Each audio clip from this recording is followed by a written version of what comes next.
so I'm going to try to get through motion 17 in this video, possibly 18, I don't know, but definitely 17. Now 17, this is regarding the Idaho 4 Moscow murders, Bryan Kohberger hearing that happened on April 9th, and this is motion 17. If you have not seen the previous parts, please go down and do so, because that will make way more sense and you can follow along in my summarization of 8 to 9 hours of testimony. And I'm breaking it up by motions so you guys can understand what happened, what was said, and where we're at in this case. We're at number motion 17, and there was 2 motions, one by the state for neuropsychological evidence, and the defense combated that with his autism diagnosis and a motion for that. So we are going to start with them talking about a Dr. Orr and a Dr. Bryan, and they are defense experts. They are going to testify to Bryan's mental condition, no intent for mental condition not admitted. And so they morphed into mental conditions, concerns how demeanor will present to jury.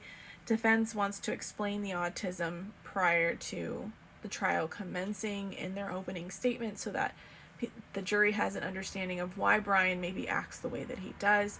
He does have elongated stares. He sits very stoically and doesn't move much. He has really a lot of lack of emotion when it comes to maybe sensitive topics, and that's just his neurological, biological makeup. It's not it's not like he's doing it on purpose, is what they're arguing. So the state is saying that it's irrelevant, and ask the judge to deny their motion for being able to talk about the autism and opening statements. And they cited a Schuler case. The defense behavior often tends the defendant's behavior off the stand is irrelevant in that case, and that's what was agreed to by the Supreme Court. Now they started saying, the state explaining that Dr. Orr said in there, and I was kind of surprised by this, that his diagnosis hasn't affected him in many years, meaning Bryan. He manipulated his behavior with her. And I thought that's very bizarre that they would say that. Thompson uses this showcasing that he is capable of murder because of this, and this is in page 19 of her report. Now the defense got back up to combat this and said initial reports from their experts are about the neurological and biological, not a mental condition. And this was in their fact phase of, so there's the fact phase, which is the trial, and then the guilt phase, which is the death penalty. And they're preparing for both because they have to simultaneously. The judge was confused on which phase they were arguing this for. The defense just doesn't want autism as an aggravator, and they never said it was a mental health condition. And they didn't. I went back in my notes and I watched it again, and they never said mental health condition. They said neurological and biological data. But the judge goes again, surmising and summarizing things in his own words, which gives an entirely different meaning. So again, the defense says that he will be judged based on his physical appearance, and that there's been trials that, like for example the Herein trial, and the jury constantly looked all over the courtroom at every person's behavior, and they're judging every minute you're in that courtroom. So the defense essentially just wants to add context to it so that they understand his autism. Now Massive got up and she started talking about a 2018 study with a mock jury, and they said that 160 jurors were included, and half of them were told about the disorder and the other half were not. And jurors were less judgmental when they knew about the diagnosis ahead of time. She went on to cite multiple cases where education and expert testimony would have affected outcomes because of autism not being disclosed. And then they were appealed or overturned and got new trials.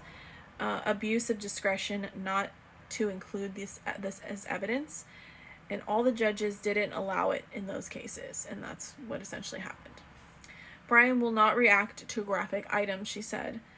Jury needs to be advised why that may be. It's important that this is explained. It's a neurological diagnosis. Now Thompson got back up and argued that what's relevant / not relevant, an appearance not relevant when not on the stand. He said that there was those cases showcasing that, not included in the Rule 202 of what jury can consider, and i.e. the demeanor of Brian, and says Brian pushed envelope of what experts said that he could do, that he couldn't do the crime, not what they said. So they're trying to say that his experts were actually saying he could commit the crime and that he was pushing it, saying he couldn't, through his attorneys, etc.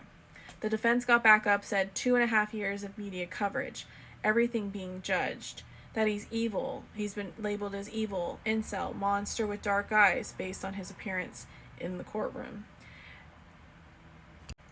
Massow started talking about how experts have even done body language examination of Brian from being in the courtroom, which is a perfect example of what will happen with the jury. Judge says jury not supposed to consider anything off the stand. Defense gave no Idaho cases to support, and she gave many others. She gave many other cases that are other states, but not anything in Idaho. So this has not happened in Idaho, has not been ruled upon in Idaho, but it has in other states and how they've handled it.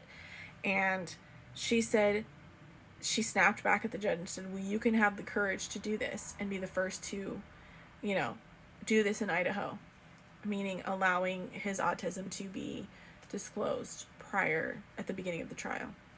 The judge said he will look at cases citing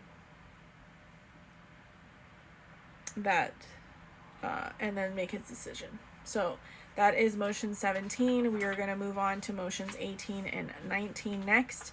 So stay along and make sure you hit that follow button because we're getting into it.